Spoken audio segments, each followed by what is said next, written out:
হুজুর আরে আমায় ডেকেছেন হুজুর? চিন্তামণির কি সংবাদ? কি আর বলবো হুজুর, ওই বিল্লমঙ্গল ছোড়া তো ঠেকেছে। তাই নাকি? তবে আর বলছি কি হুজুর, চিন্তামণি মাই তো তাড়ালে, বললেন ওহে বিল্লমঙ্গল, তোমার এই মন এই নোটির প্রতি না রেখে শ্রীকৃষ্ণের পাদপদ্মে দিলে এতদিন তোমার মুখ খোলা হবে।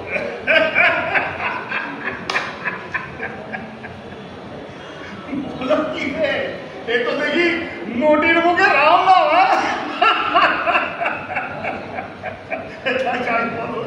মেরে উপর মার করতে কিন্তু চিন্তামণি, তাই ভাবি যার জন্য এত করলুম এখানে একটা কথাকার কোন বাউন্ডুলে ছোকরার জন্য আমাকে হাতে ছেদা করে। কি বলেছিলাম, প্রেম টেম বলে কিছু নেই। হ্যাঁ আছে হুজুর, আছে। কি বলতে চাইছি? বিল্লমঙ্গল চলে যাওয়ার পর থেকে চিন্তামণি মা সারাদিন শুধু কাঁদে আর বলে সে আমার জন্য সর্বত্যাগী হয়েছিল, আর শেষটাই কিনা আমি তাকে দেশত্যাগী বললাম। কেন? তার তো ভিটে মাটি সবই আছে, এসব ছেড়ে সে দেশত্যাগী হতে যাবে না। তা জানি না, কিন্তু একটা কথা বলতে পারি, ওই ছেলের প্রেম একবারে খাঁটি সোনা, তাতে কোনো খাত কিংবা মতলব ছিল না।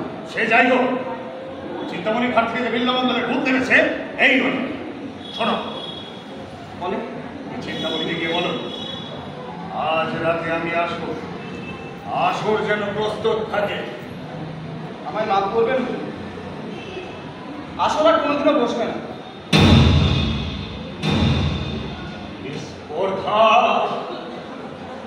তুমি ঘাট সামনে দাঁড়িয়ে কথা বলছো জানো?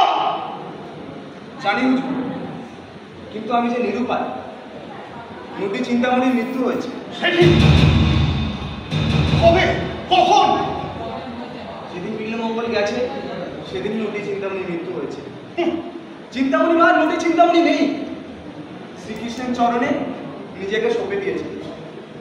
বলে পাচ্ছ মনে, সে আপনি যাই বলুন, কালই আমরা বৃন্দাবনের উদ্দেশ্যে যাত্রা করব। আর চিন্তামণির এখানকার বিষয় আসায় সেসব তো গরিব মানুষের মধ্যে দান করে দিয়েছে, আমাকেও কিছু দিয়েছে। কাল প্রত্যুষেই প্রতিদিনের আরাধ্য দেবতা নন্দলালাকে কোলে নিয়ে এক বছরে চিন্তামণি মা ঘর ছাড়বে। আর তুমি বুঝি এখানকার মতো সেখানেও গিয়ে ওই পণ্ড তপস্বীকে পাহারা দেবে না? আমিও তাই চেয়েছিলাম, কিন্তু চিন্তামণি মা নিলেন না। বললেন নন্দলালার সাথে থাকতে তার আর কোনো ভয় নেই, সে একাই যেতে পারবে। আর আমি নিজের দেশের বাড়ি ফিরে যাব। হ্যাঁ তাই যাও। শুনে রাখো, চিন্তামণিকে বলবে হাত ছড়ালে কাকে নেওয়া হয় না।